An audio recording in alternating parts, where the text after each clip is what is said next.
Buenas noches, hermanos. Vamos a continuar nuestra reflexión sobre la introducción a la Biblia. Estamos hablando sobre el libro del Génesis y la vez pasada abordamos lo que llamaríamos el ciclo de Abraham. Cuando hablamos del ciclo de Abraham, pues nos referimos precisamente a todos los relatos, ¿verdad?, leyendas que hacen referencia a este personaje. Y habíamos iniciado a ver todo este proceso. Y decíamos que la vida de Abraham, si bien es todo un proceso de fe, a veces le llamamos el padre de la fe, claro, porque es un ejemplo de fe, pero decíamos la vez pasada cómo la vida de Abraham va teniendo sus altibajos, ¿verdad? Va teniendo sus momentos altos de fe, sus grandes expresiones de fe y al mismo tiempo sus caídas, ¿no? Y íbamos viendo, ¿no?, en el capítulo 12, por ejemplo, en el mismo capítulo, Dios le dice que deje todo y Abraham deja todo. Y luego viene la caída, ¿no? Porque inmediatamente después se va a Egipto por su decisión y de inmediato, ¿verdad?, deja a su esposa ahí a las buenas del rey de Egipto sin importarle, ¿no? Entonces vamos viendo cómo sube y cómo baja, ¿no? Luego vemos cómo Abraham vuelve a subir, un hombre de fe, ¿verdad?, que quiere que no haya problemas con su sobrino Lot, ¿no? Y entonces de inmediato, ¿verdad?, trata de llegar a un arreglo con él, ¿no? Y luego lo vemos en el capítulo 14 como un gran luchador, ¿verdad?, delante de una guerra. Entonces vamos viendo cómo Abraham, ¿verdad?, va subiendo, va bajando, ¿no? Y veíamos, ¿verdad?, al final de nuestra clase pasada, en el capítulo 18, cuando Abraham, ¿verdad?, se encuentra con Dios personalmente, con la visita de estos tres personajes que le prometen precisamente que el año que viene va a nacer su hijo. Por fin se cumplirá la promesa, ¿no? Y entonces a partir de ahí, ¿verdad?, va a empezar a cumplirse esa promesa, ¿verdad?, hasta que nace finalmente Isaac, ¿no?, que era donde nos quedábamos. Y entonces veíamos que entonces ocurría algo muy curioso, ¿no? Se habla del nacimiento de Isaac en el capítulo 21, ¿verdad? El capítulo 21 era todo el nacimiento de Isaac. Luego se ve una confrontación que se da entre Isaac e Ismael, que es el otro hijo de Abraham, ¿no?, que había tenido con la esclava Agar. Vemos que hay problemas entre ellos. Agar termina yéndose con Ismael y Dios le promete que los va a cuidar, que los va a guiar, ¿no?, que Dios no los va a abandonar, ¿no? Entonces Dios se queda con ellos, ¿no? Y entonces podríamos ver ahí precisamente, entonces, por un lado, el tema del Génesis, que habíamos dicho que uno de los hilos conductores del Génesis es el tema de la fraternidad. Siempre hay problemas entre hermanos, ¿no? Desde Caín y Abel, ¿verdad?, que Caín mata a Abel, vemos como siempre hay problemas entre los hermanos, ¿no? Entre los hijos de Noé, por ejemplo, entre Abraham y Lot, ¿verdad? Veíamos la vez pasada en el capítulo 13, hay problemas entre ellos.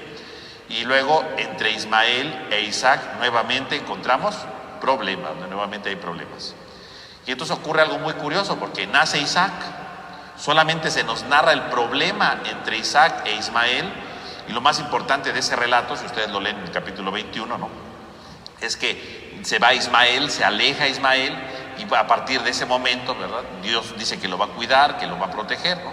Más bien el relato, más que narrarnos algo de Isaac, más bien nos está narrando sobre Ismael, ¿no? Cómo Ismael termina separándose definitivamente de Abraham, y cómo Ismael va a ser protegido por Dios, ¿no? Y de él va a ser un pueblo, ¿no? Entonces podemos ver ahí cómo el relato entre la pelea entre Isaac e Ismael más bien tiene como interés precisamente narrarnos qué pasó con Ismael, ¿no? ¿Qué va a ser de Ismael? Porque a partir de ahí desaparece del relato, ¿no? Y entonces ocurre algo muy curioso, ¿verdad? El capítulo 21 nace, viene este conflicto, pero lo más importante es Ismael, y hasta el capítulo 22 vuelve a hablar Dios con Abraham. Pero ya Isaac ya creció, ¿no? Ya creció. Y entonces aquí puede ocurrir una cosa muy curiosa, que a veces uno no lo denota, pero es que curiosamente no nos narra nada sobre la infancia de Isaac, salvo el relato ese que acabo de nombrar, ¿no?, la pelea entre Isaac e Ismael. No dice absolutamente nada el libro del Génesis, no nos habla nada. No nos dice algo más, no nos cuenta cómo fue creciendo Isaac, qué circunstancias vivía, qué aventuras tuvo, ¿no? No dice nada. Algo muy interesante, no dice absolutamente nada. Hasta que Dios vuelve a hablarle a Abraham y entonces dice que lo va a poner a prueba, ¿no? Y le pide que sacrifique a su hijo. Y entonces cuando nosotros oímos hablar este relato, ¿no?, del sacrificio de Isaac, pues a primera vista podríamos pensar, bueno, pues qué Dios tan malo, ¿no? Porque ¿a quién se le ocurre sacrificar a Isaac, ¿no? Para empezar, es el hijo de la promesa. Dios le había prometido efectivamente que iba a tener un hijo, ¿no? Efectivamente, ¿no? La promesa de Dios hacia Abraham era que iba a tener un hijo, ya se la cumplió. Y ahora en el capítulo 22 sale con que Isaac tiene que ser sacrificado. Y uno podría decir, bueno, pero ¿por qué, no? Dios está jugando con Abraham a ver qué siente, ¿no? A ver qué pasa, ¿no? Te prometí algo y ahora te lo quito. ¿Por qué Dios pide esto? ¿Cuál es el motivo? Pues uno de los motivos lo podríamos ver precisamente, por un lado, ¿verdad? Lo podríamos ver desde el punto de vista cultural. En aquellos tiempos, ¿verdad? En algunas culturas existía la práctica de sacrificar niños. Esa práctica existía, ¿no? Estaba el famoso culto al dios Moloch, solo que su hijo lo entregaran en sacrificio, ¿no? Pero era una cosa horrible, pero se acostumbraba que a los niños se les sacrificara. Y entonces uno de esos era el dios Moloch, ¿verdad? Que entre las cosas que se han encontrado en la arqueología, pues eran algunos, ¿verdad? Eran estatuas con todo un mecanismo, ¿verdad? Con manos movibles, ¿verdad? Para agarrar a los niños y metérselos, ¿verdad? Y dentro de la estatua, ¿verdad?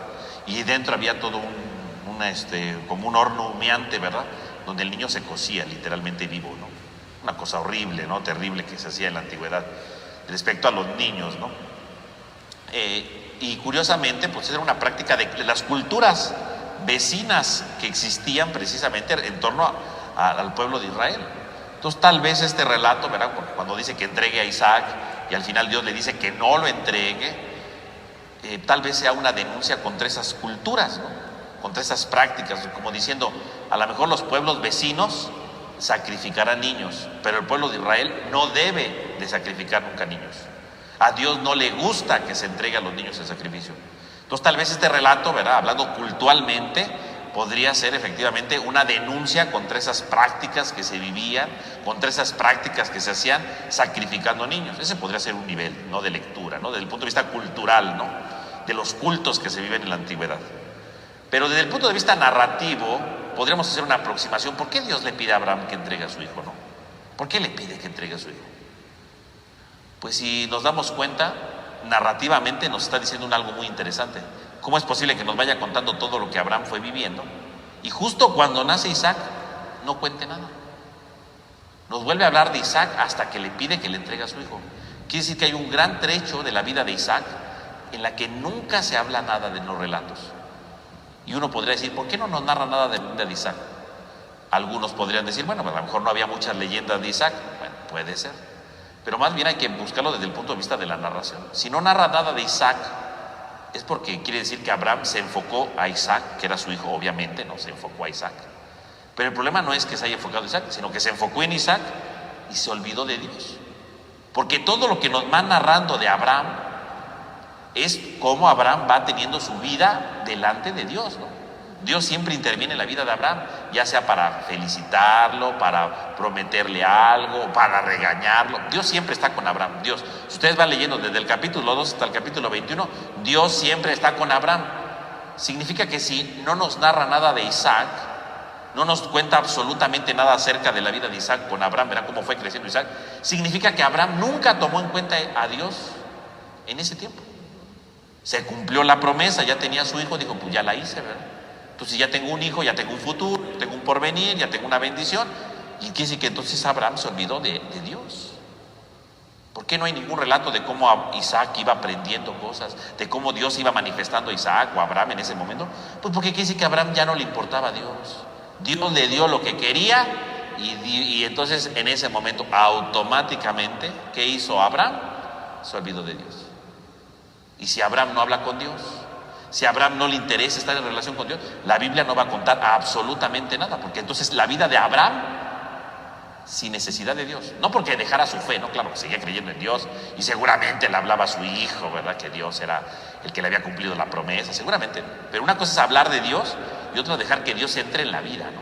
Que Dios acompañe, que Dios vaya guiando, y son dos cosas muy distintas. La primera parte de la vida de Abraham fue una compañía con Dios, se dejaba interpelar por Dios, ¿no? Se dejaba regañar por Dios, se dejaba guiar por Dios. Dios estaba en su vida, no solamente creía en Dios, Dios actuaba con Abraham. Pero si no hay ningún relato de la vida de Isaac, pues quiere decir que entonces, quiere decir que este niño fue creciendo, claro, creyendo en Dios, pero no dejando que Dios actuara en su vida. Y eso puede pasarnos a nosotros. A veces nosotros podemos decir que creemos mucho en Dios, que somos grandes, fervorosos de Dios, pero aunque creemos mucho en Dios, qué curioso, no dejamos que Dios actúe en nuestra vida, ¿no? Ese es un gran riesgo de la vida espiritual, ¿no? Cuando decimos que creemos en Dios, pero Dios no hace eco en nuestra vida, ¿no?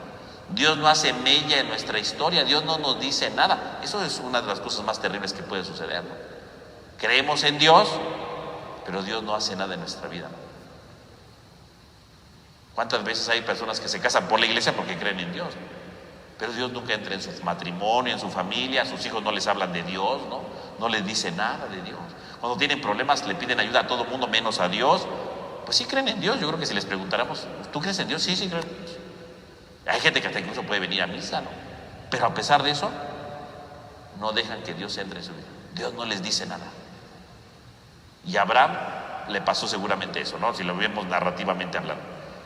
Dijo que Dios, siguió creyendo en Dios, pero ya no le decía nada a Dios en su vida. Lo importante era su hijo, ¿no? Podemos decir que entonces, aunque creía en Dios, cambió como lo primordial en su vida, cambió a Dios por Isaac. Y entonces cuando pasa el tiempo, bueno, pues Dios tiene que volver a hablar, ¿no? Entonces le dirige la palabra, ¿verdad?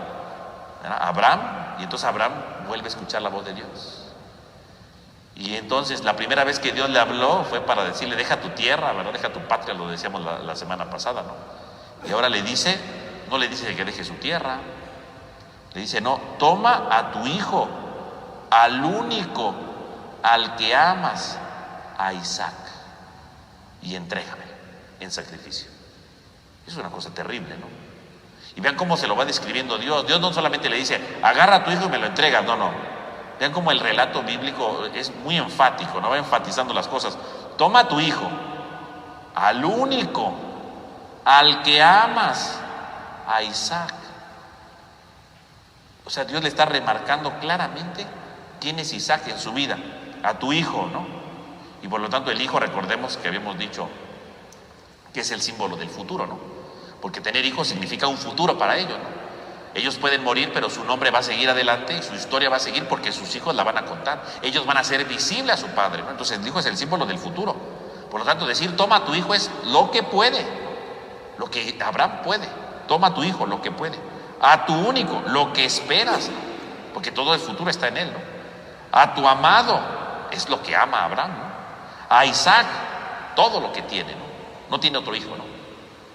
Fíjese cómo entonces cuando Dios le está diciendo a tu hijo, al único, al que amas, a Isaac, en el fondo le está diciendo ¿quién es ese hijo para Abraham? ¿Quién es este hijo? Lo que puede, lo que espera, lo que ama y lo que tiene. Y si ese hijo se muere, ya no puede nada. Si ese hijo se muere, ya no puede esperar nada, ya no hay futuro. Si ese hijo muere, se muere lo que ama. Y si ese hijo muere, se le pierde todo lo que tiene. Todo desaparece, todo se acaba. Así que lo que le está pidiendo Dios es una cosa terrible, ¿no? O sea, no nada más de que decía, ay, pidió que sacrificara al hijo. No, está siendo muy enfático. ¿Por qué Dios le está pidiendo esto? Pues porque se supone que si va a construir un gran pueblo, porque Dios le dijo que salía de su tierra, que le iba a dar una descendencia grande, pero ¿para qué le pidió eso? No nada más le dijo, Abraham, te voy a dar un hijo, veo que eres estéril, te voy a dar un hijo, fin de la historia. No, pues si nada más era para darle un hijo, ¿para qué lo sacó de su tierra, no? Si era para darle un hijo, pues ahí mismo donde Abraham vivía le hubiera dicho, Abraham, te voy a dar un hijo, prepárate, ¿no? Y ya, le hubiera dado el hijo ya. Si lo que a Dios le importaba es que Abraham tuviera un hijo, entonces ahí mismo donde Abraham vivía, se le hubiera dado. ¿Para qué tanto show de salir de su tierra y dejar todas las cosas? No. Si Dios le dijo que saliera, el pueblo es el futuro del pueblo. Pero si Abraham entonces enfoca su corazón y su vida a Isaac y se olvida de Dios, bueno, pues entonces ¿qué pueblo se va a construir aquí? Ya no hay pueblo, ¿no? Hay un hombre con un hijo, punto. Una familia muy bonita, pero no un pueblo de Dios. Porque ya no está en el corazón de Abraham Dios. Y si no está Dios, no hay pueblo. No hay pueblo. Y entonces Dios tiene que saber entonces qué es lo que quiere Abraham en la vida. ¿Abraham quiere seguir con el plan que Dios le dijo? ¿O Abraham quiere hacer su propio plan? ¿Abraham quiere construir ese gran pueblo para Dios? ¿O Abraham solamente quiere tener una familia sin la necesidad de Dios? ¿Qué es lo que quiere Abraham? Pedirle que lo sacrifique, por lo tanto, no es simplemente que Dios le esté jugando una mala broma, ¿verdad? O que a ver qué piensa Abraham, no. Esto lo que le está pidiendo a Dios a Abraham es que piense bien lo que quiere en la vida. ¿Quieres realmente construir el pueblo? ¿Quieres cumplir la promesa por la que te saliste de tu tierra? ¿O quieres seguir aquí como si nada? Si Abraham hubiera dicho, no voy a entregar a mi hijo, Dios no le hubiera dicho seguramente nada y hubiera tenido que ir a buscar otro hombre, ¿verdad?, para construir el pueblo, y nadie conoceríamos la vida de Abraham, pues porque ya lo hubiera frustrado todo, ¿no? Porque ya Abraham se enfocó solo en su hijo y en su corazón solo está su hijo, y entonces lo que tiene Abraham delante de él es una familia, punto. Pero ya en un pueblo, ya en un proyecto de Dios, ya en una historia de salvación. Por eso le dice, a ver, entrégame a tu hijo. Y dice que Abraham va y lo va a entregar, ¿no? Abraham decide entregarlo. ¿Por qué Abraham decide entregarlo? Porque Abraham se da cuenta que efectivamente durante todo este tiempo Dios no le había hablado, ¿no? Y si ahorita le está hablando y le pide que entregue a su hijo, Abraham cae en la cuenta que efectivamente en su corazón no estaba Dios, en su corazón estaba su hijo. Y ahora tiene que entregar a su hijo porque cambió a Dios por su hijo. Y por eso decide entregarlo, ¿no? Claro que tendría que haber sido algo muy horrible, ¿verdad?, para Abraham. Imagínense todo lo que implica, ¿no? Agarrar todas las cosas, ¿verdad? Caminar más de 3 días, ¿verdad? Todo. Y empezar ahí, ¿no? Empezar a caminar junto con este hijo que tiene para entregarlo. Abraham es consciente de esto, ¿no? O sea, Abraham cae en la cuenta. ¿Por qué Abraham lo entrega? ¿Porque quería matar a su hijo? No. Porque Abraham se da cuenta de algo. Si Dios tenía tantos años sin hablarme y ahorita me habla, pues que sí que yo nunca he estado con Dios, ¿no? Yo me olvidé de Dios. Y si me pide que lo mate, pues con justicia, ¿verdad? Yo me olvidé de Dios, ¿no? Y ahí lo tiene, ¿verdad? Yéndose de camino, ¿verdad? Se pone en marcha, ¿no? Se pone en marcha. Así como se puso en marcha, dejó su tierra, ahora se pone en marcha no para dejar su tierra, para abandonar su futuro, ¿no? Porque va a matar a su hijo, ¿no? Va a matar su futuro, lo que ama, lo que tiene, ¿no? Todo lo va a entregar. Y ahí va Abraham, ¿no? Ahí ustedes lo leen, ¿verdad? Hoy si quieren, ¿verdad?, antes de dormir, lean el capítulo 22, que es sumamente duro, ¿verdad? Métanse en el papel de Abraham y veamos todo lo que siente, ¿no?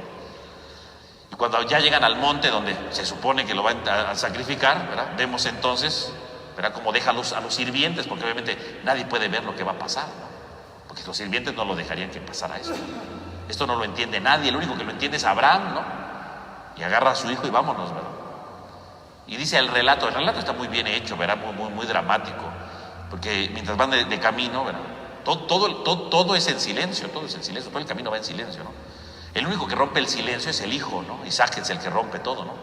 ¿Verdad? Padre mío, ¿verdad?, le dice, tenemos el fuego y la leña, pero ¿dónde está el cordero para el holocausto, no? O sea, el niño de repente dice, a ver, pues si vamos a ofrecer un sacrificio a Dios, como seguramente algunas veces los hacían, dice, pues no hay cordero, no hay nada, o sea, ¿qué vamos a entregar, no?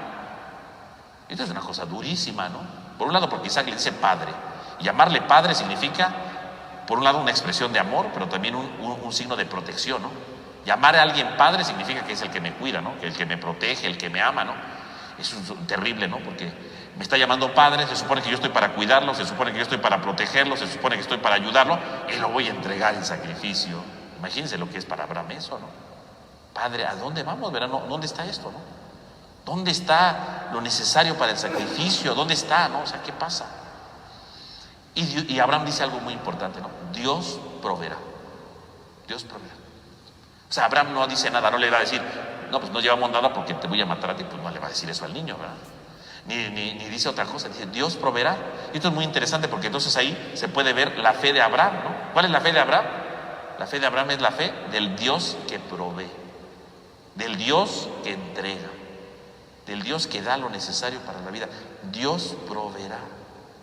Dios sabe lo necesario para la vida. Y Dios proveerá. Y Dios proveerá. Y si tú eres el sacrificio, pues vas a ser tú, Dios. Y si no eres tú, pues ya veremos a quién, ¿no? Pero Dios proveerá, ¿no? Y pues la imagen pues es muy fuerte, ¿no? Abraham que construye el altar, ¿no? Amarra a su hijo, ¿verdad? Y entonces toma el cuchillo para matarlo, y en ese momento, ¿verdad?, se escucha el grito de Dios, ¿no? Abraham, Abraham, ¿verdad?, no alargues la mano contra tu hijo, ni le hagas nada, porque veo que temes a Dios. Y entonces ahí viene todo, ¿no? Y esa imagen pues es durísima, ¿no? Porque que Abraham ya esté alzando ahí el cuchillo, bueno, pues ya es el símbolo de que ya se acabó todo. Está a punto de que su futuro se terminó, ¿no? Pero ahí Abraham decide una cosa, pues yo me olvidé de Dios. O sea, yo dejé de Dios de lado, yo dejé el proyecto de Dios, o sea, empecé a hacer mi propio proyecto, empecé a hacer el proyecto de Dios. Se me olvidó hacer el proyecto de Dios. Y en ese momento, ¿verdad? Dios le dice, no le hagas nada. O sea, en el fondo Abraham ya había matado a Isaac, ¿no? En su corazón. En el fondo ya había quedado en su corazón la importancia de Dios. Le regresa a Dios su lugar, ¿no? Claro que uno podría decir con nuestros ojos modernos, diríamos, ay, ¿cómo es posible? Pues qué egoísta es Dios, ¿verdad? Qué soberbio es Dios, ¿no? Porque quiere que esté en el corazón de Abraham esté Dios y no esté Isaac, ¿no? Que Dios tan egoísta. No. Eso lo podemos ver nosotros con nuestros ojos materialistas, con nuestros ojos sentimentalistas, ¿verdad? Pero no, esto no se ve con esos ojos. Esto se ve con los ojos de la vida espiritual. La vida espiritual es otra cosa, ¿no? La vida espiritual no se reduce solamente a lo que yo siento. La vida espiritual no se reduce solamente a lo que yo quiero. La vida espiritual no se reduce solamente a cosas sensibles. La vida espiritual es algo más grande, ¿no? Y cuando uno tiene una vida espiritual, descubre el valor de Dios en la vida, ¿no? Entonces, alguien que no tenga el valor de Dios en su vida porque no tiene vida espiritual, pues no puede juzgar este pasaje. Este pasaje se juzga a partir de la experiencia espiritual, ¿no? El que no esté con una vida espiritual, el que no lo quiera ver desde la perspectiva de la fe, pues este pasaje lo podemos ver de muchas maneras, ¿no?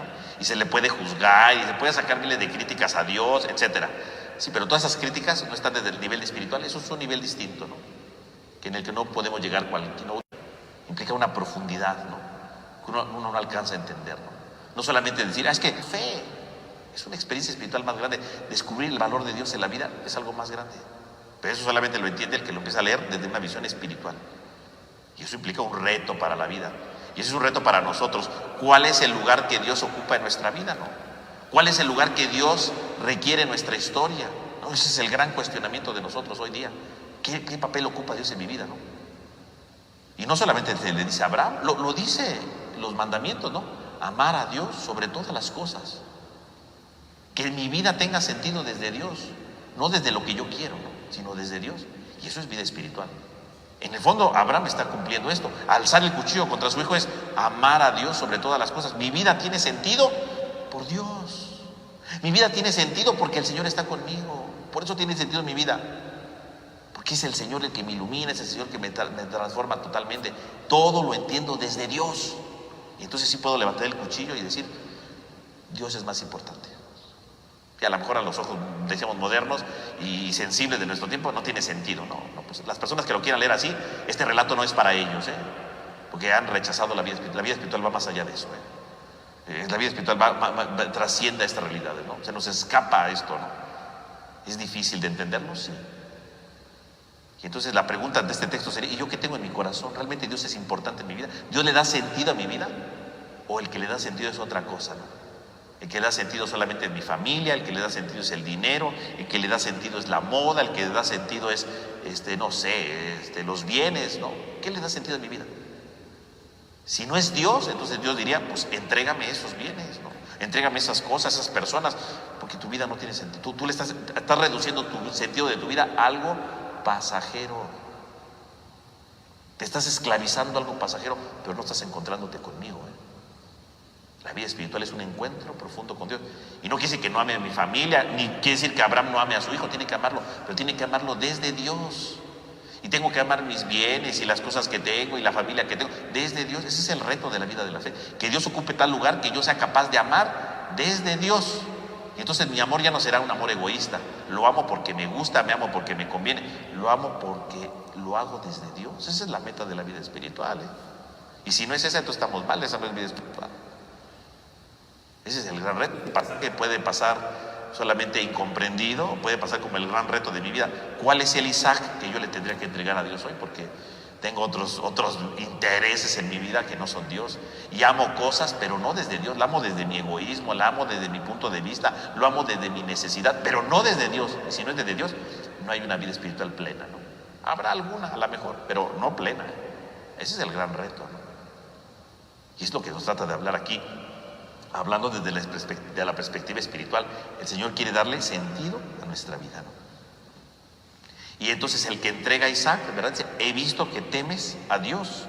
Y temer a Dios no significa tenerle miedo, ¿no? Temer a Dios significa reconocer el lugar que Dios tiene en mi vida, el lugar primordial que tiene en mi existencia. Y entonces sí, ¿verdad? Entonces dice que ve ahí un cordero enredado y lo sacrifica, ¿no? Entonces se cumple lo que Dios le dijo a Isaac, ¿no? Dios proveerá, y Dios proveyó el cordero. No fue Isaac, fue el cordero. Fíjese cómo entonces este relato a veces sí pasa desentendido, pero es de una gran densidad espiritual, ¿no? Que estamos llamados a vivirla todos nosotros, ¿no? Y no a juzgarla de manera superficial o materialistamente hablando, porque entonces no tiene sentido, ¿no?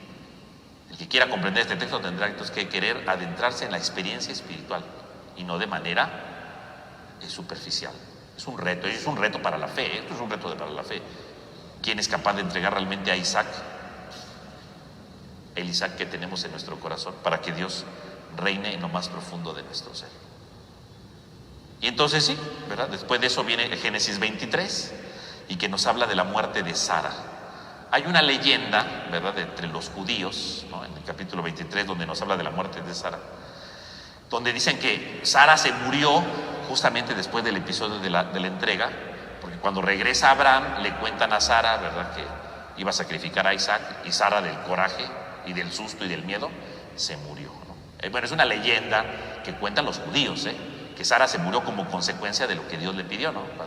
Imagínense que llegaron, ¿cómo les fue del viaje? Mi papá me iba a matar. No, pues la pobrecita mujer ahí se quedó, ¿verdad? Es una leyenda, eso no está en la Biblia, ¿no?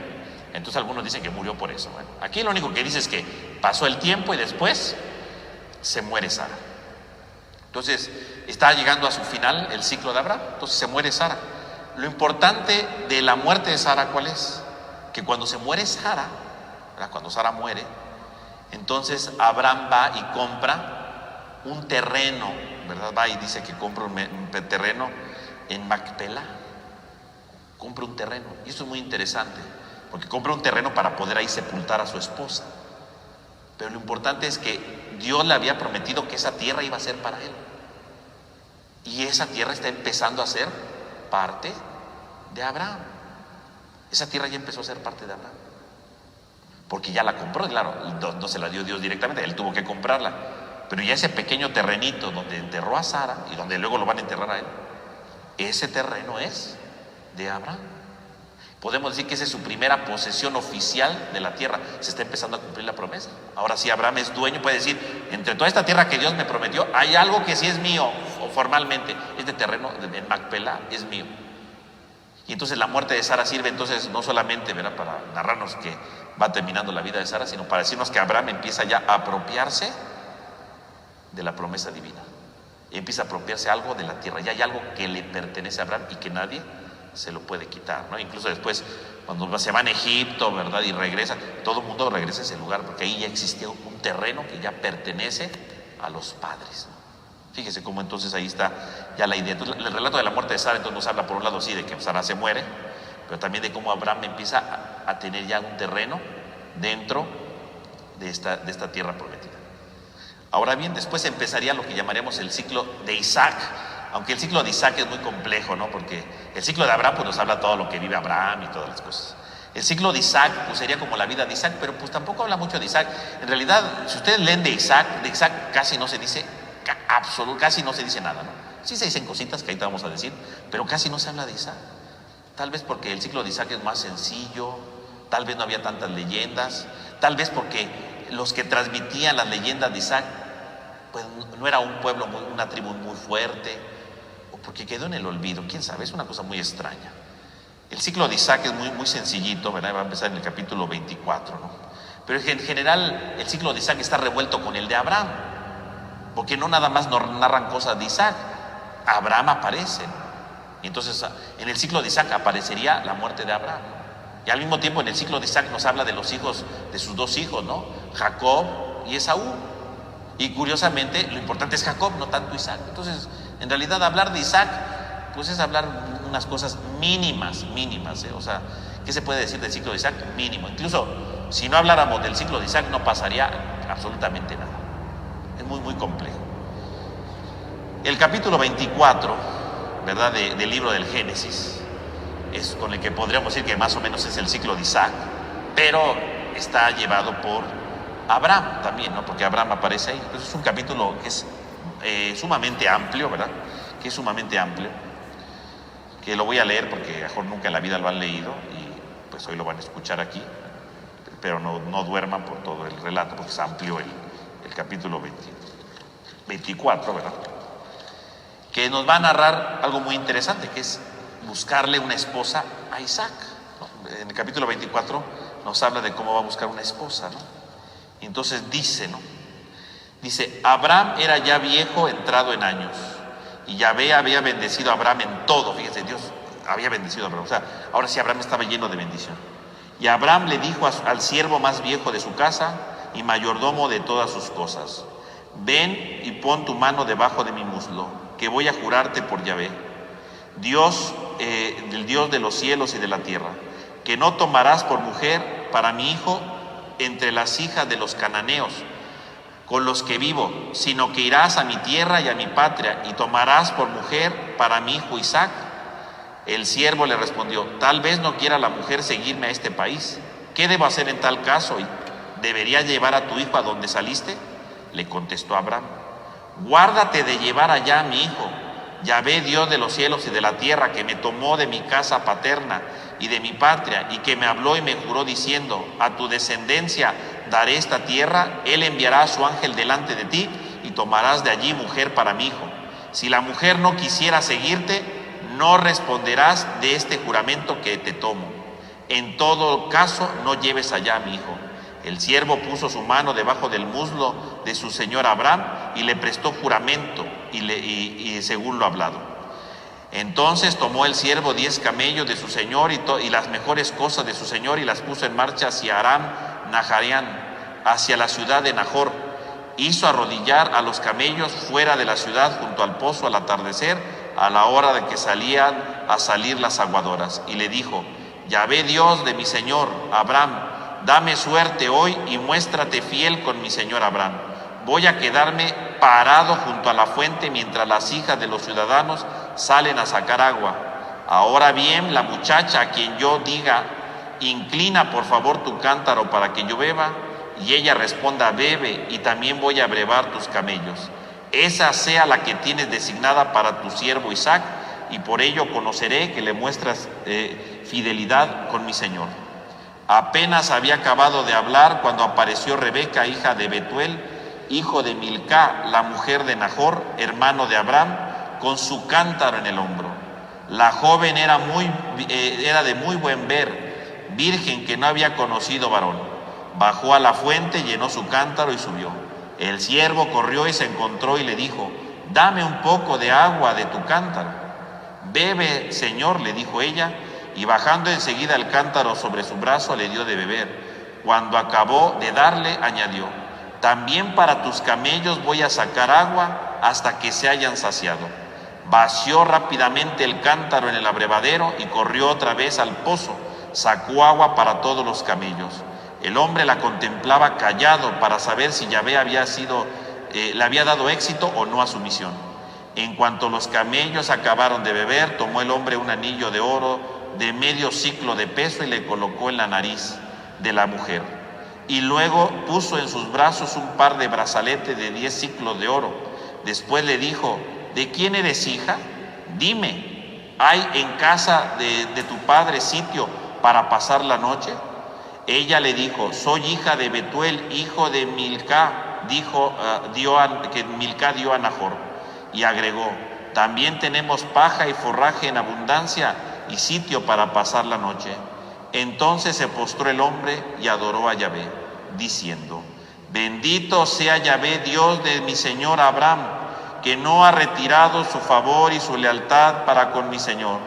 Yahvé me ha traído a parar a casa del hermano de mi señor. La joven corrió a anunciar a casa de su madre todas estas cosas, que tenía Rebeca un hermano llamado Labán. Este corrió a donde el hombre estaba fuera de la fuente. En efecto, en cuanto lo vio el anillo y los brazaletes en los brazos de su hermana, y oyó decir a su hermana Rebeca: así me ha hablado aquel hombre. Se llegó a donde él y lo encontró todavía junto a los camellos cerca de la fuente, y le dijo: ven, bendito de Yahvé, ¿por qué te quedas parado afuera? Si yo he desocupado la casa y hecho sitio para los camellos. El hombre entró a la casa. Labán desaparejó los camellos y les dio paja y forraje, y ofreció al hombre y a sus acompañantes aguas para lavarse los pies. Después le sirvió de comer, pero el otro dijo: no comeré hasta no haber dicho lo que tengo que decir. A lo que le respondió Labán: habla. Yo soy, dijo, siervo de Abraham. Yahvé ha bendecido con largueza a mi señor, que me ha hecho rico, pues ha dado ovejas y vacas, plata y oro, siervos y esclavas, camellos y asnas. Y Sara, la mujer de mi señor envejecida ya, dio a luz un hijo de mi señor, que le ha cedido todo cuanto posee. En cuanto a mí, mi señor me ha tomado juramento: no tomarás mujer para mi hijo de entre las hijas de los cananeos, en cuyo país resido. No vayas a casa de mi padre, con mi parentela, a tomar mujer para mi hijo. Y yo le dije: y si no me sigue la mujer, le respondió, Yahvé te enviará su ángel y dará éxito a tu misión. Entonces quedarás libre de la maldición cuando llegue a mi parentela, y no te la dieran. También quedarás libre de mi maldición. Así pues, llego hoy a la fuente y le pedí a Dios, conforme a lo que había dicho, que la doncella me diera agua y se la diera también a los camellos, y así ha sucedido. Apenas había acabado de hablar cuando apareció precisamente Rebeca, cumpliendo las palabras del Señor.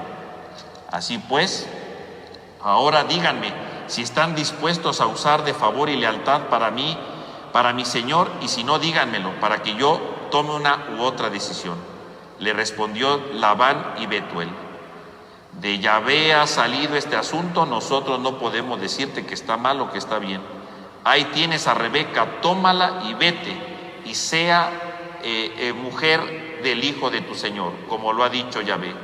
Cuando el siervo de Abraham oyó lo que decía, adoró a Yahvé rostro en tierra, y acto seguido sacó el siervo objetos de oro y de plata, vestidos, y se los dio a Rebeca, y también hizo regalos a su hermano y a su madre. Luego comieron y bebieron, él y los hombres. Por la mañana se levantaron y dijo: permíteme que me marche donde mi señor. El hermano y la madre de Rebeca respondieron: que se quede la muchacha otros días con nosotros, unos 10 por ejemplo, y luego se irá. Pero él le dijo: no me demoraré, puesto que Yahvé ha dado éxito a mi viaje, déjame salir para que yo vaya con mi señor. Ellos contestaron: llamemos a la joven y preguntemos su opinión. Llamaron pues a Rebeca y le contaron y le preguntaron: ¿qué? ¿Te vas con este hombre? Ella contestó: me voy. Entonces se despidieron de Rebeca y el siervo de Abraham y a sus hombres, y bendijeron a Rebeca con estas palabras: oh hermana nuestra, que llegues a convertirte en millares de miriadas y conquiste tu descendencia a la puerta de sus enemigos. Rebeca se levantó con sus doncellas y, montada en los camellos, siguieron al hombre. El siervo tomó a Rebeca y se fue. Entre tanto, Isaac había venido del pozo de Lahai Roí, donde habitaba en el país de Negev. Una tarde había salido Isaac de paseo por el campo, cuando al alzar la vista vio que venían unos camellos. Rebeca a su vez alzó sus ojos y, viendo Isaac, se apeó del camello, y luego dijo al siervo: ¿quién es aquel hombre que camina por el campo a nuestro encuentro? Le dijo el siervo: es mi señor. Entonces ella tomó el velo y se cubrió. El siervo contó a Isaac lo que había hecho, e Isaac introdujo a Rebeca a su tienda. Tomó a Rebeca, que pasó a ser su mujer, y él la amó, y así se consoló Isaac por la pérdida de su madre. Bueno, ahí está el relato amplísimo, que a lo mejor no viene escuchando, pero ahorita ya lo escucharon, sobre la esposa de Isaac. Y entonces, ¿qué podemos rescatar de este gran relato? Este enorme, ¿no? En primer lugar, que Abraham, antes de morir, dice: quiero que busques una esposa para mi hijo. Pero curiosamente dice: no quiero que su esposa sea de aquí donde vivimos, ¿no? De los cananeos, ¿no? Porque si se juntan las ideas cananeas con su hijo, pues se pierde la fe en Dios, ¿no? Por eso le dice: no quiero una esposa de aquí no puede ser la esposa, tiene que ser de mi tierra, no de mi familia, pero sí de mi tierra, para que tengan la misma fe, para que tengan la misma cultura, el mismo pensamiento, para que el pueblo de Dios se siga formando en la misma idea, pero que no se contamine con otras ideas, porque los cananeos pues tenían otras prácticas, ¿verdad? Otra religión, otra realidad. Abraham no quería que se contaminara esas prácticas en la vida de Isaac. Por eso dice: yo no quiero una esposa de aquí, de los cananeos. Y curiosamente, ¿verdad? Dice: ve y busca una esposa. pero no te lleves a mi hijo allá. O sea, si la esposa no quiere venirse, no te puedes llevar a mi hijo. ¿Y por qué Abraham le dice que no se lleve a su hijo para allá? Pues porque si regresan del lugar donde salió todo, pues es como darle vuelta a todo, ¿no? Si Dios le pidió a Abraham dejar la tierra, ¿no? Si Dios le pidió a Abraham que dejara todo, sería una tontería que Isaac se regresara a todo lo que había dejado Abraham. Pues si ya dejó todo, ¿para qué va a regresar a lo que dejó, no? Para que viva allá de nuevo, pues lo que dijimos hace rato. Pues si el caso era vivir ahí, pues ¿para qué sacó a Abraham? Abraham ya lo entendió. No puedo regresar ahí. Y mi hijo no va a regresar ahí, porque si regresa ahí, es de nuevo volverse a adaptar a ese lugar y seguir con la historia de la familia. Pero ya no es el pueblo que Dios quiere. El pueblo que Dios quiere es no contaminado con otras ideas. Y el pueblo que Dios quiere es rompiendo con las costumbres antiguas para formar un pueblo nuevo. Si va a tener una esposa que sea de allá, con la misma fe, pero rompiendo con todo. Así como yo rompí, la esposa tiene que romper con todo. Una cosa un poco exigente, ¿verdad? Pero bueno, pues es lo que quiere Abraham, ¿no? Y es que así va a seguir el proceso de Dios. Ese es el proyecto de Dios, no es de Abraham, es el proyecto de Dios, es lo que Dios quiere, ¿no? Y entonces vemos cómo Abraham, ¿verdad? Pues le hace prometer a su siervo que va a hacerlo, ¿no? Y vemos todo, ¿verdad? Todo el relato, ¿verdad? Lleno de colorido, ¿no? Como el siervo no sabe qué mujer, ¿no? Y entonces le dice a Dios, pues si de verdad va a ser una mujer de aquí, pues dame una señal, ¿no? Que a la mujer que yo le hable sea la que me dé de beber y a mis camellos. Y se cumple todo, ¿no? Y lo más interesante es que resulta ser que la mujer era de la familia de Abraham indirectamente, ¿no? Es decir, todo estaba cumpliendo, ¿no? Cuando le explica a la mujer está de acuerdo, ¿verdad? Y vemos todo el relato, ¿no? Cómo le cuenta a Labán todo, ¿verdad? A su tío, ¿verdad? Cómo pasó todo, cómo le cuenta a su mamá las cosas, ¿no? O sea, todo se va cumpliendo, ¿no? Quiere decir que el proyecto de Dios se va llevando a cabo, ¿no? Uno creería, no, pues ¿qué mujer se va a querer venir acá, no? No. Cuando Dios va llamando, Dios va armando todas las cosas, aunque parezcan imposibles. Cuando es el proyecto de Dios, vean cómo se cumple todas las cosas. Cuando no es el proyecto de Dios, las cosas salen mal, ¿no? Así como cuando Abraham, ¿no? Lo vimos la semana pasada, ¿no? Decide tomar a la esclava de su mujer y tienen un hijo, ¿no? Y Dios luego dice, pues ¿a qué horas te dije que hicieras eso, no? Y se empieza a pelear la esclava y empieza a haber un montón de pleitos. ¿Pero por qué hay pleitos? Pues porque ese plan no era de Dios, era de Abraham. En cambio este proyecto sí es de Dios. Y todo se va cumpliendo poco a poco. Y Rebeca acepta ser la esposa de Isaac sin conocerlo, ¿no? Dice, pues vamos. Vean cómo todo va, cuando todo es de Dios, cuando es un plan de Dios, todo se va llevando a cabo, todo. Digo, y a veces puede ser muy sencillo, a veces puede haber alguna dificultad, pero todo se va llevando a cabo. Cuando las cosas son de Dios, cuando las cosas no son de Dios, siempre hay problemas, siempre hay obstáculos, siempre hay divisiones, siempre hay peleas, porque no es de Dios. Los proyectos de Dios siempre se van llevando conforme a lo que va diciendo, ¿no? Conforme a lo que va marcando, ¿no? Y Abraham confía, por eso dice, va a haber un ángel que te va a guiar. O sea, Abraham sabe que si esto es de Dios se va a cumplir, y se cumple. Este relato, por lo tanto, nos habla entonces cómo sigue el proyecto de Dios. Ahora Isaac va a tener una esposa, que es Rebeca, va a tener una descendencia, ¿verdad? Va a seguir adelante. O sea, no se va a romper el proyecto de Dios. El proyecto de Dios sigue. Cuando todo es de Dios, todo sigue. Así cuando yo tengo que tomar una decisión, ¿verdad? Si es de Dios, todo va a seguir bien. Cuando es un proyecto que no es de Dios, hay trabas, hay dificultades, ¿no? Digo, no quiere decir que no haya dificultades siempre en la vida. A veces el proyecto de Dios hay dificultades por otras personas, ¿no? Que son adversas a Dios. Pero las cosas se siguen dando, ¿no? Pero cuando las cosas no se dan es porque a lo mejor no es de Dios, ¿eh? Habría que reflexionarlo, ¿no? Ese es un punto de partida de aquí, ¿no? Y entonces vemos cómo esta mujer, pues de inmediato se va, ¿verdad? Incluso, verá, el siervo dice, ya, vámonos, con prisa ya, que se cumpla todo, ¿no? Y obviamente, pues el tío y la mamá decían, no, pues que se quede otros 10 días mínimo, una despedida, ¿no? Una fiesta, no, ya vámonos. Y la mujer dice, vámonos, ¿no? Rebeca dice, vámonos, ¿no? Y vemos entonces cómo se va cumpliendo el proyecto de Dios, ¿no? Cómo se va llevando a cumplimiento todo lo que Dios quiere, ¿no? En este caso, claro, no hubo ninguna adversidad, ¿no? Y a veces sí llega a haber algunos problemas, porque el problema del proyecto de Dios no quiere decir que no haya problemas. Hay gente que siempre está en contra de Dios. Aquí este siervo tuvo suerte porque no había gente en contra de Dios. Pero a veces nos encontraremos. Pero aunque haya personas en contra de Dios, si es de Dios, las cosas siguen saliendo, ¿eh? Las cosas salen. Cuando algo nos pide Dios y lo queremos hacer, las cosas van saliendo. Cuando no es de Dios, las cosas no salen.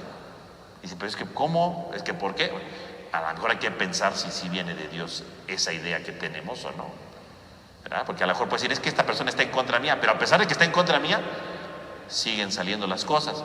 Es un proyecto de Dios, ¿no? Puede haber adversarios, pero las cosas siguen saliendo. Pero si no hay adversarios y las cosas no salen, bueno, pues a lo mejor no es de Dios, hay que replantearlo, hay que ver si va bien o por dónde tenemos que empezar a caminar de nuevo, ¿no? O sea, el proyecto de Dios se va cumpliendo poco a poco, lentamente, ¿no? Pero hay que verlo, ¿no?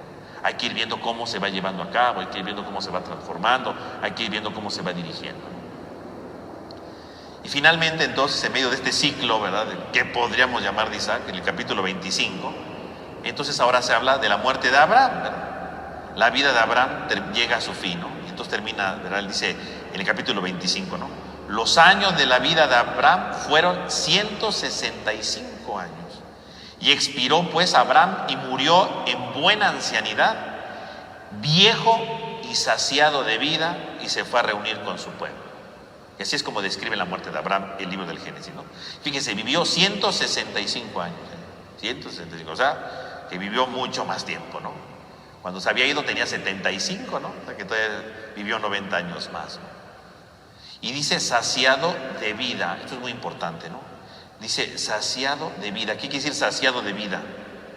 Saciado de vida significa que estaba transformado, ¿verdad? Que estaba lleno de vida, no físicamente hablando, ¿no? Estaba saciado de vida significa que estaba totalmente transformado, que estaba totalmente renovado, que estaba totalmente iluminado, que estaba totalmente completo. Eso es saciado de vida. Saciado de vida no significa que vivió muchos años, no. Saciado de vida significa que estaba lleno de amor, lleno de sentido de su vida, ¿no? Es eso es saciado de vida. Ese yo creo que es la meta de todo cristiano y de todo hombre de fe, ¿no? Morir saciado de vida, es decir, pleno, feliz, no amargado, ¿verdad? Eso es lo importante, ¿no?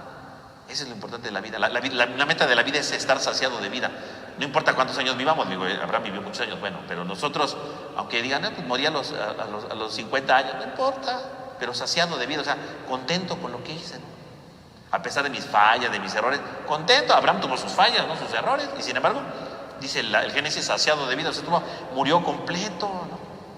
Entonces la gran pregunta sería, ¿yo estoy saciado de vida o no? Es decir, ¿yo me siento feliz por lo que hago? ¿Yo me voy realizando con lo que vivo? ¿O solamente me dejo llevar y digo, pues ya ni modo, ¿no? Pues no me queda de otra. Pues ya qué hago. Pues eso es un conformista. Dios no quiere conformistas. Dios quiere personas que estén saciados de vida, que sientan felicidad por lo que hacen, aunque sea pequeñito, pero que digan, esto que hago me hace feliz. Porque a veces pensamos que ser felices es hacer grandes cosas, ¿verdad? Y portentos y dinero y... No. Saciado de vida significa que lo que yo hago me sienta contento con lo que hago. Me toca hacer y lo hago feliz, lo hago contento. Y no hay cosa que me guste más que hacer esto, ¿no? Que parece, a lo mejor a los ojos de los demás van a decir, ay, ni vale la pena, uy, para eso. No importa lo que los demás digan. Cada quien tiene su proyecto de vida, cada quien se hace feliz con lo que quiere, pero que lo que yo hago sea feliz. Y Abraham, a pesar de sus errores, murió saciado de vida, porque lo que hizo fue feliz, porque valió la pena dejar su tierra, porque valió la pena entregarlo todo por un hijo, porque valió la pena ver cómo se cumplía la promesa de Dios en su vida, saciado de vida, ¿no? Y vivió 75, aquí me equivoqué, ¿verdad? 175, o sea, vivió 100 años más después de que Dios lo llamó, ¿no? O sea, vivió mucho más del lado de Dios que su vida, ¿no? Tenía 75 cuando Dios lo llamó, ¿verdad? Corregimos, ¿no? Tenía 75 y luego murió a los 175, o sea, murió 100 años después, es decir, vivió una vida en plenitud con Dios, ¿no? Y el que vive en plenitud con Dios vive saciado de vida, vive transformado de vida, ¿no? Y curiosamente dice el libro del Génesis, ¿verdad? Si leen el pasaje del capítulo 25, dice que al final Isaac e Ismael, que son sus hijos finalmente, entierran a su padre dándole un honor, ¿verdad? Dándole el honor, ¿no? Dándole el honor a su padre, ¿no? O sea, finalmente, aunque siempre se peleaban entre ellos, el día de la muerte de Abraham, dice el libro del Génesis, que se reunieron los dos, y aunque se reunieron precisamente para rendirle honor a Abraham. Finalmente, los hermanos se reúnen para darle honor a su padre. Y con eso podríamos decir que, bueno, se cierra por un lado el ciclo de Abraham, porque se murió Abraham. Por otro lado, podríamos decir que es parte del ciclo de Isaac, ¿no? Y a partir de ahí entonces ya vendrá entonces en el capítulo, ¿verdad? Después de la muerte de Abraham, va a empezar, nos narran algunas historias de Isaac, ¿no? Parecidas a las de Abraham, se ve que son como calca de eso. Y lo más importante va a ser ya en el versículo 19, ¿no? Capítulo 25, versículo 19, donde la historia de Isaac se empieza a juntar ahora con otra historia, ¿no? Que es la de sus dos hijos, de manera especial con Jacob. Y entonces ahí se revuelve de nuevo el ciclo de Isaac, porque Isaac es el papá, pero sobre todo va a empezarnos a narrar ya la vida de Jacob. Y ahí podríamos decir, ¿verdad?, que entonces ya empezamos a hablar sobre el ciclo de Jacob. Pero sobre el ciclo de Jacob pues hablaremos ya la próxima semana, ¿verdad?, porque ya se nos acabó el tiempo, ¿verdad? Y para la otra semana entonces empezaremos a hablar sobre este ciclo de Jacob y lo que ello implica dentro de nuestra vida espiritual. Entonces vamos a terminar con una oración en nombre del Padre, del Hijo, del Espíritu Santo. Amén. Te damos gracias, Señor, porque nos permites reunirnos en esta noche para dejarnos iluminarnos con tu palabra, con tu vida. Ayúdanos a reconocer a veces nuestras idolatrías, cómo nos alejamos de ti, cómo nos alejamos de tu palabra, y ayúdanos a acercarnos cada vez más y a descubrir cómo tus planes, a pesar de las dificultades, pueden salir adelante cuando eres tú quien las va mandando y quien las va indicando. Te pedimos que nos ayudes y vayas iluminando nuestra vida. Te lo pedimos a ti que vives y reinas por los siglos de los siglos. Amén. En el nombre del Padre, del Hijo y del Espíritu Santo. Amén. Amén. Pues que tengan todos una buena